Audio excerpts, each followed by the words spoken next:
2. All right. Well, ladies and gentlemen, welcome to the NaXum Reviews webinar on automation versus suggestion. I'm so excited about having our guest here with me today, Mr. Chris Scapatura. I have known for years. Chris was a client of NaXum way in the past, and as a master at selling in front of a room and actually closing a room, and has worked for companies that use the internet marketing strategies and internet marketing philosophies to build their business, and has worked with direct selling companies that use groups of distributors to sell their business. So today, Chris and I work together at NaXum, and it would be perfect to have him on the line here today as we jump to the topic. Chris, thanks for being here today. Oh, my pleasure. Looking forward to this. Well, this is a fun one because, you think about let's define automation versus suggestion here for everybody who's watching. When you're designing your systems for your referral marketing company or direct sales company or MLM company or party plan company, okay, automation are the things that you do without the direct sales person, the promoter, taking any action. So an autoresponder, a email trigger, any of those things that go out, a chat bot, any of those things that happen automatically.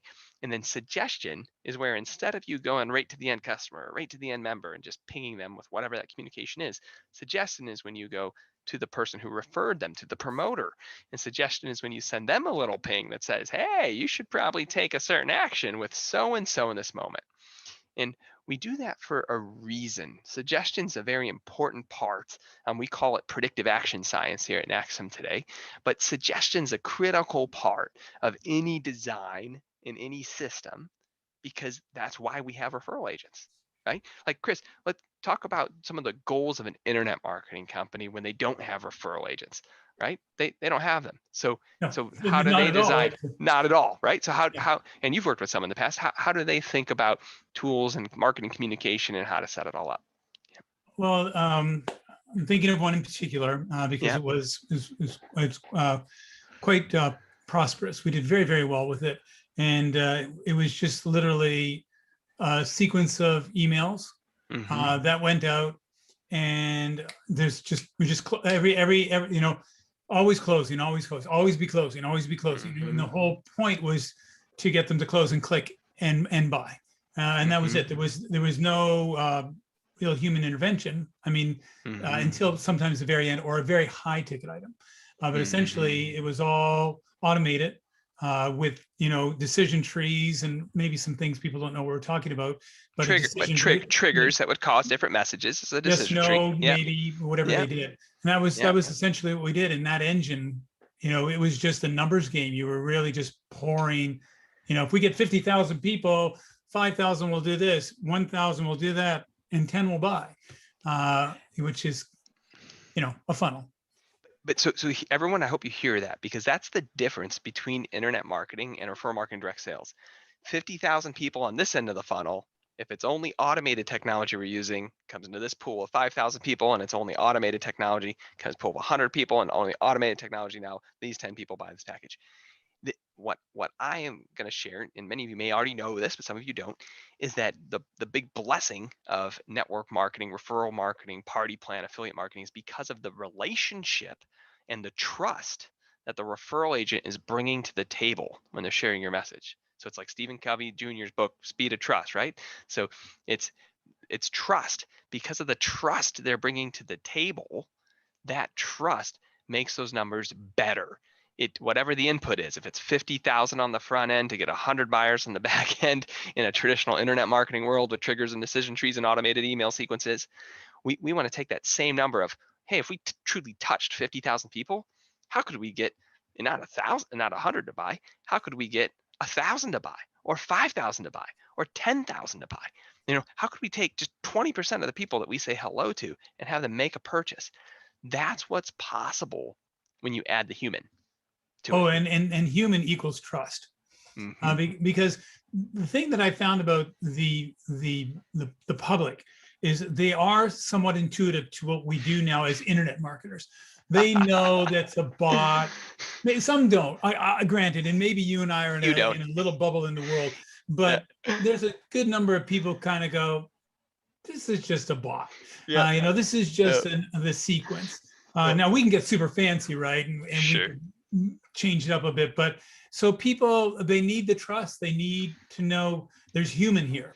And the Yeah. minute they know that, I know that personally. When Yeah. and I, you can smell it. I'm like, okay, there's a human here. Let's Hmm. do this. Like that. I get on a website and all of a sudden there's that pop up. Hey, I'm here to chat. Well, in many cases, in the olden days, that was someone who would have their phone, they'd be on the golf course, remember, and they'd sit there and Yeah. answer the question right away. But now they've created bots for that even. But, you know, I was a better, well, in some ways it was a bit better because you had the human, I would Hmm. say. But yeah, there's a lot to be said for having humans there. Well, and everyone hear that. Human equals trust. That's it. That's why we do referral marketing. Not only, well, why we do referral marketing, of course, is that we choose to line the pockets of our greatest fans as promoters instead of lining the pockets of Google and Facebook. But it's also we do it because of the trust it brings to the table. It shortens the sales cycle. It shortens the amount of exposures needed because we get the leverage, the relationship, and the trust that each person has with their circle of influence when they start sharing your products and services with them. So let's jump into some real examples. Let's go through some real ones that traditionally are just fully automated, and let's talk about what kind of human suggestions you can put in because this gets fun. Let's start with something really simple, like a brand new customer enrolling. So brand new customer enrolls in your system. Ideally, you're going to send out a receipt, right? Your automated system. We're not going to force your promoters to sit there and manually send receipts after someone signs up. Okay, we're all kind of laughing and chuckling because, duh, we're not going to. No one is going. We're not going to have our Once 1099 upon a people time, be responsible for sending fax them a receipts. receipt. Remember those days? Oh my lord! I actually, in my first direct sales company in Crystal Lake, but there was no online order system. I did triplicate fax forms, and I'm not that old, but I had to do the triplicate fax form, and you'd go, thanks for signing, sir, and you'd hand them their part, and then you'd put one part in your file folder, and then the Oh, third part you'd stick in the fax machine, and then oh once my it was through, gosh. you'd shred it. I did that. The first the first gosh, the first five-figure day I had in direct sales was off orders that were on a triplicate fax form. Yeah, oh, I remember that stuff. I remember when they got. Well, I'm older than you by far, Yeah, so I remember when they got when we they it was just we got rid of the carbon paper. yeah. So Oh my I'm lord. going back a lot further than There's you. the But fingers. But so we all know we should automate sending the customer a receipt. But what else do we automate first before we talk about what we suggest? Okay. We might automate to a new customer an autoresponder, right? You might have set some expectations for them, like, hey, your product's going to arrive in X number of days. Here's the tracking number, right? And then what I like to do is put in a trigger where, 6 days later, 7 days later, we go ahead and say, hey, give us your feedback. What did you like? Hey, by the way, if you post a picture of yourself using the skin serum with hashtag our company name, we give away a $50 gift card every month to customers that have great stories. And so now you got the retail customer sharing a picture of themselves with the skin serum and the picture, right? You have a little experience flow for the customer. let's take a quick second. You just threw a piece of gold out there, and I want everybody to be listening. A $50 gift card. And again, everything is relative, right? Sure. Maybe some of the people on this call are like $50. Who would want $50?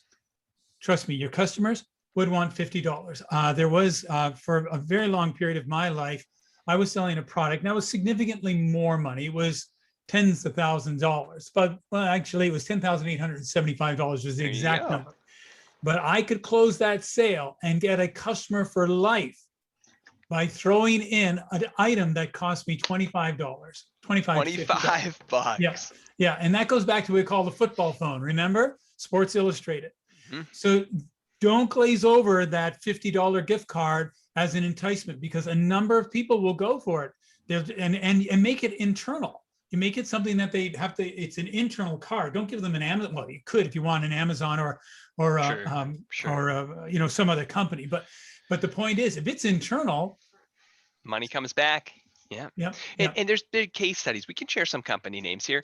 Beachbody in the direct sales MLM space. Beachbody, once they got past the 200 some million in revenue mark on their march to 480 million in revenue, they did the $1,000 in cash a day giveaway. So when you bought Beachbody's programs on TV, they are a network marketing MLM company, even though they don't say that today. There are multiple levels of compensation in their affiliate program. Okay.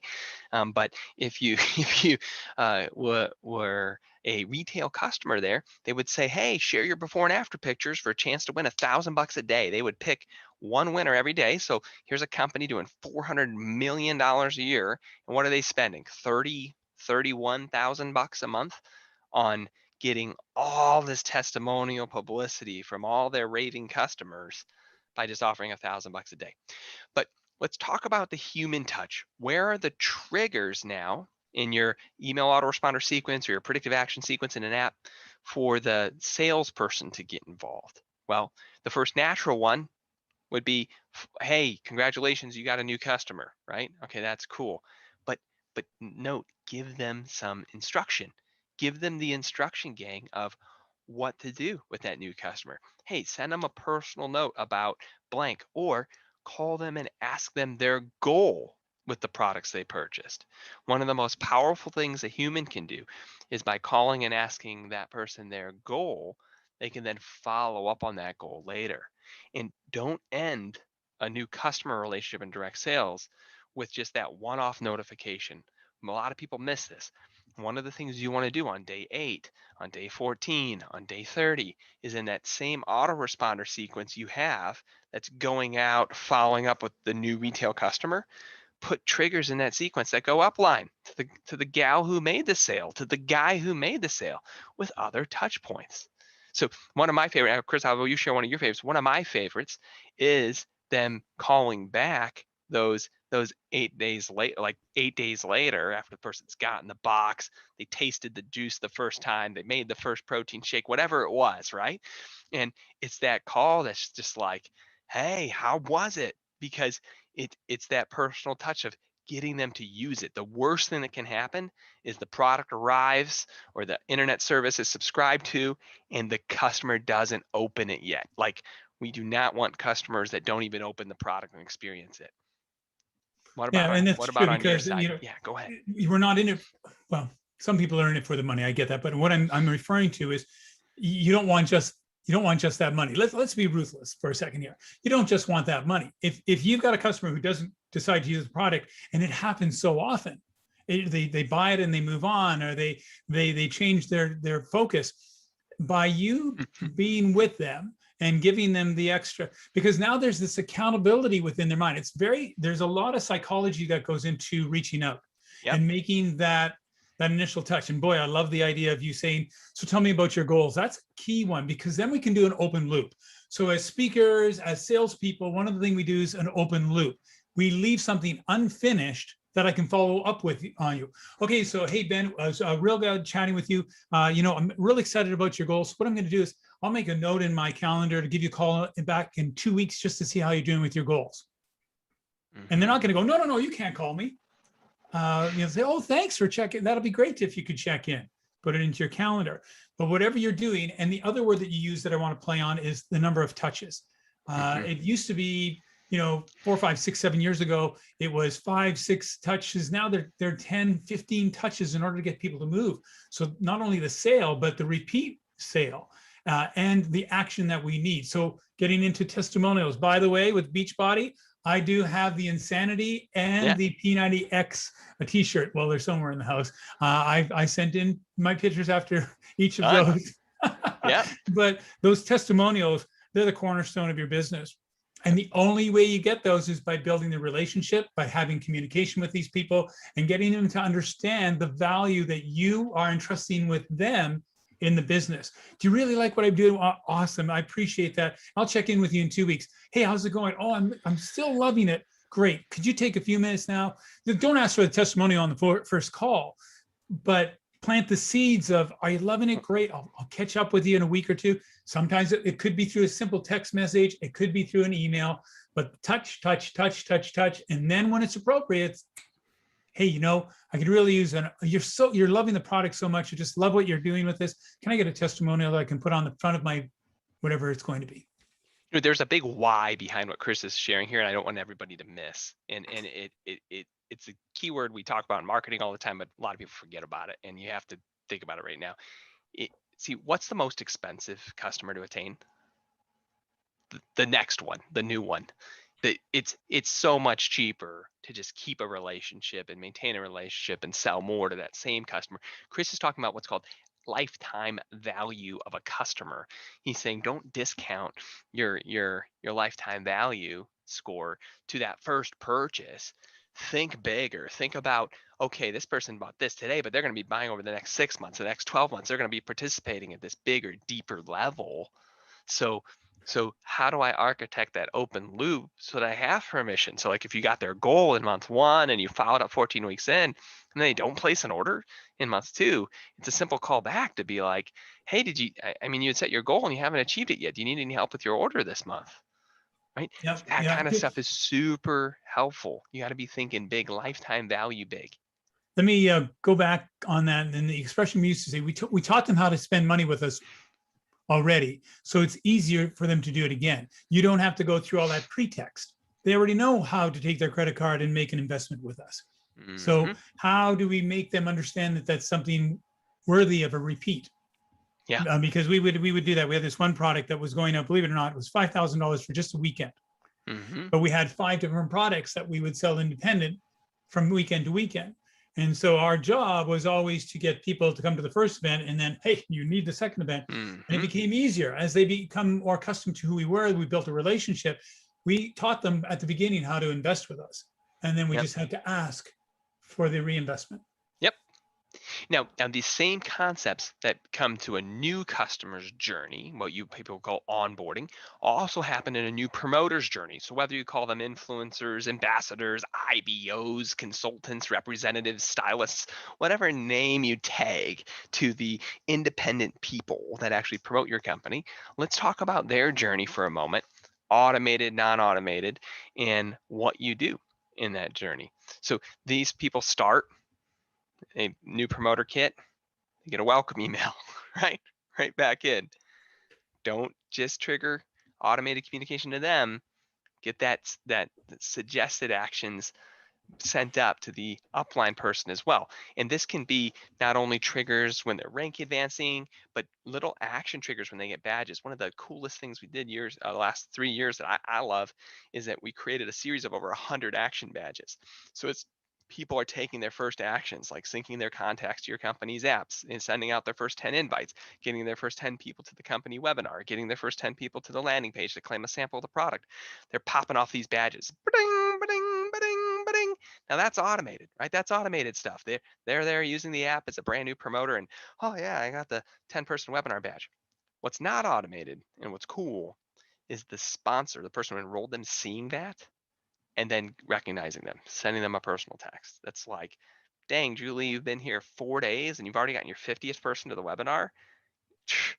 You are unstoppable, right? And those authentic comments make all the difference in the world.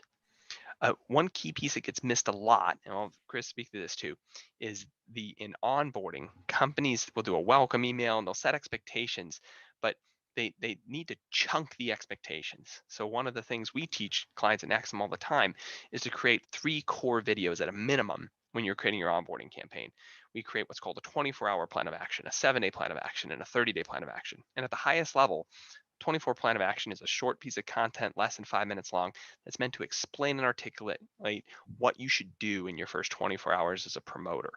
Day 2, you should watch your 7-day plan of action of what you should do the next 6 days as a promoter. Day 8, you should watch your 30-day plan of action and what's expected of you your first 30 days as a promoter.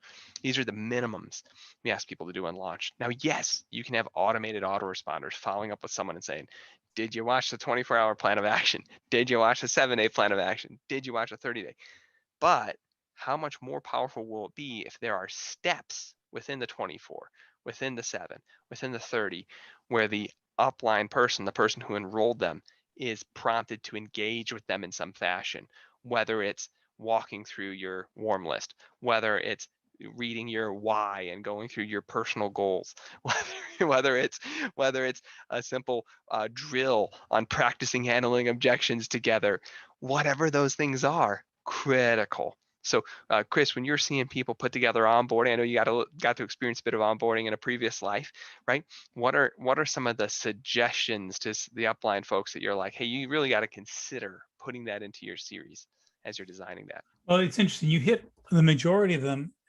And to me, it became the psychology again of as a business owner, because that's what you would become once Yeah. you're in this for the business side of it. The psychology of all of what you said becomes critical, because you have to understand who you were then, back at that point. Now, a lot of you who are going to be successful were self-made. In a sense, you did despite the person who was your sponsor, and I get that. Sometimes. I've been there, done that. But you also know the value in what Ben just said, for those of you who have not experienced it or who might have. So making sure that this becomes part of the routine is critical to all components of the team. So within 24 hours, the last organization that I was actually a customer in, none of this came to me. And so it was not only was it frustrating, it was foggy. And to that point, it was difficult to go into the community and say, I know what I'm doing, I'm ready, let's do this. But to answer your point, Ben, I think the first 24 hours and the first 7 are the most critical. If I was going to have any interaction from above, it's that, because there's so just straight sales, buyer's remorse happens in the first 24 hours, always. Whenever I would hand somebody the pen, when we were live, I would say, by the way, on the way home on the plane, you're going to have buyer's remorse, but I just wanted to let you know that it's coming so that we can deal with it right now. So that first 24 hours, you have to prep yourself or the person, because their parents are going to tell them, their spouse is going to tell them, their smart neighbor is going to tell them that they're a fool. Somebody's going to do that. And so I think that first 24 hours is the one that you need to be most diligent about, making sure that you've got that system in place on how you're either going to touch them, whatever method. And then the 7 is where true hope comes. So buyer's remorse for me was always in the first 24 hours, and hope and future thinking was in the first 7 days.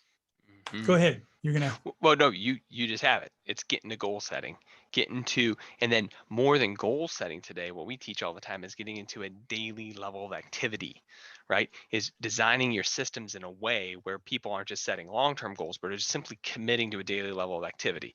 I look at weight loss, good example, right? A bunch of my clients sell weight loss products. Chris, on the last 2 pregnancies my wife had for our 2 daughters, I gained just as much weight as my wife in both. Yes, and I needed I to hear get that. rid of that weight. It was grilling too much, enjoying too much rice and brats and carbs, and I did it. This summer pregnancies, summer weight, boom. I didn't have the summer body. I was adding to my summer body, and I had to use an app that gave me a daily goal. I used the Under Armour's My Fitness Pal that would help me track what I was putting into my mouth, so that every day I would just track what I was putting into my mouth. When I set my goal, I would track it. I would just start accounting for it.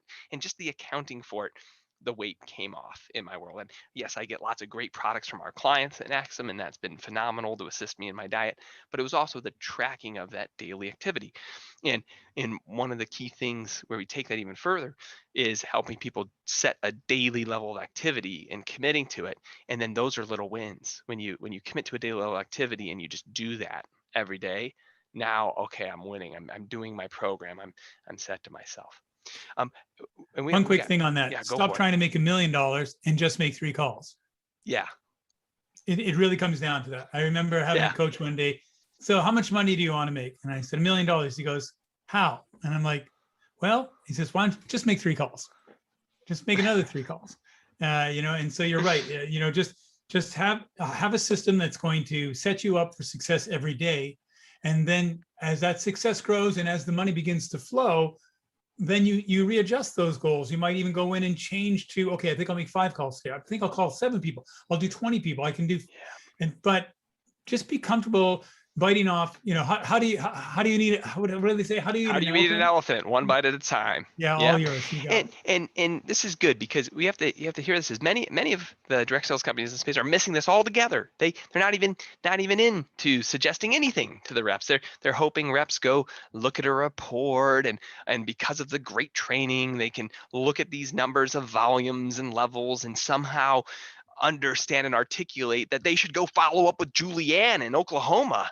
And it's like, how much training time is it going to take to make that leap? I propose too much. Chris, you said something earlier about those who won in spite of their sponsor or didn't have a sponsor. I was one of those blessed people when I was 18 years old. I had a sponsor who gave a care, right? Who gave a rip. Sat there, the poor guy is my brother-in-law. He listened to me make phone calls horribly for 10 months, making $0. And then month 11 clicked. Then I think month 13 was my first 5-figure month. At 6 figures, my second year in business, not my first. And it changed my life forever. And so I'm forever grateful that I had the sponsor who didn't give up on me, that put in the time to make it all work. But to your point, the whole reason we're talking about automation, suggestion, technology is because we can't count on sponsors being good sponsors. We can't count on that being the experience a promoter has. Is that, well, because of our brilliant training platform, everybody who comes in our door that joins as a promoter is going to have a great experience with their wonderful accolading sponsor who's just going to do the right thing always. They're not. And so it's time that we take technology and we don't replace the human experience. That's what we're talking about here. But we create a specific level of experience of, hey, at a minimum, it should feel like this when you're onboarded in our organization. Hey, at a minimum, you can expect this to be our culture. It's like what Ben Horowitz says. Culture is not what you say, it's what you do. So you design your systems to do your desired outcome. And then we're in there. We're not, because some direct selling companies do so little automation. They fall all on just hoping the reps will follow up with everything. And I hope what people are hearing today is you need both. Like, this is not a war. It's not automation or suggestion. It's go look at your processes of enrolling a new customer. Go look at your processes of enrolling a new promoter. Go look at your receipt process on reorders. Go look at what happens when people don't buy, when they go to your website, fill out the form on the landing page and don't check out. Hey, look at what happens when they purchase from you and then their auto ship fails 30 days later, and then they don't reorder by 36 days after you sent them those 4 billing email reminders. Yeah, that's when you should send a suggestion to the sponsor to follow up. Hey, look at someone who rank advances or someone who's close to rank advancing. Is we got to create a world now, and if you don't, your competitors are. So that's kind of the word to everybody here. Like, if you want to know what your competitors are doing, they're creating systems that don't count on success being that the field leaders know how to read the dashboard and they know how to read the enrollment tree and understand who they should be following up with for rank advancements, but this creating systems that are smart enough that focus you in on, like you just said, don't make just how do you make $1 million? Go make 3 calls. Well, how do we display to them using technology, like some of the projects we've executed on? We've limited their whole view in an app to say, like, these are your top 3 actions. Go take these 3. We don't show them the gargantuan amounts of data or other things going on in the background. We just say, these are your top 3. Go do one, right? And once they do one, and there's 2 left, we replace it. There's always 3. It's not like they run out. There's no lack of things you need to do to grow your direct sales company. But I mean, we've literally taken this to a level with predictive algorithms where we're just constantly showing them, these are your top 3 actions in this moment. These are your top 3 actions, so that the moment they give you the attention, which is the most expensive thing we've been talking about, the promoters, the moment they're paying attention, whether they're, sitting in their Nissan Rogue while their kids finish up piano lessons or whatever they're doing, where they got those 15 minutes, that we've built systems so that instead of them dinking around on Netflix or Facebook in those 15 minutes, that they'll at least plug in and go build their business for 15 minutes. That's the heart and intention in this discussion, is to start having this conversation. Chris, what would you say to people who are watching the NaXum reviews call and want to learn more? What would be your next step for people who are Well, checking this out today? I'd be real excited to get on a call and have a conversation with them again. And here we are in the sales. We're going to be fully transparent, and this is exactly what you need to do. I mean, if you want to discover it for yourself, Yeah. get in touch with us, because I'll tell you, I when I met Ben and I was a client, I kept watching this, and it was fascinating to me. The predictive component of it. My background is electronic data processing, which is all geeky stuff. But when he opened up the curtain, when I came and joined him, and I could see the work that they do in order to have the brain trust in the palm of the hand of that new person, that's what blew me away. And the best way for us to do that is it's 20, 30 minutes. We can go through it on a demonstration, and it'll just blow your mind, because there's this one screen in particular that always sticks out, Ben, when we're doing demonstrations. And it's that one where we're showing all of the data that we gather from the brain trust. Yep. And it's all sits in the palm of your new person's hand. That was, to me, the deciding factor on why I think that this is so fantastic. There it is right there. Yeah, exactly. Just limiting the person's view to just saying, hey, these are your top 3 actions. And when they go tap the take an action, suggesting what they say next. Doing the work, not to just create bots in your world, but to act like you're a field leader sitting next to the newest person on the team, suggesting what they say next. And this is And drilled down. This mhm, is drilled down on your leaders. This isn't us coming up with language, or we have the processing component to it, but it's all the dialogue. It's phenomenal. So, and that what that does as a leader, so as an executive that in this one company I was involved with, I wasn't fearful of it. The language, is it the language that is it going to be good? Is the language going to be correct? There's no doubt that it will be, because you've yeah. created it. Well, and that's how you have a compliant culture is if you give people enough good stuff to share that's compliant in the marketplace, as long as it converts, like as long as you give them messaging that actually gets them sales, they'll use it. Some of you complain. Some of you say, we're putting together all these systems and our reps are still posting non-compliant stuff in social media. Well, have you seen the stuff you gave them to use in social media? It's not getting them customers. So they Here's a want to plug. check. Here's a Blurb. plug. You can Yeah. get rid of most of your compliant department. If. Yeah. If, yes. So call us up. So think about this. If you're investing 20, 30, 40, Yeah. $50,000 per compliant officer in your company, I'm not saying you Yeah. get rid of all of them, because people are still going to do what they do. But imagine that you have the ability to control that Yeah. experience, and it feels native. So nobody can Yeah. complain down the line saying, "Oh, but it doesn't post correctly." We have the Yeah. capacity to make it be native. So definitely Yeah. give us a call. Reach out to Yep. us. We'd love to get you on a 20, 30-minute demo.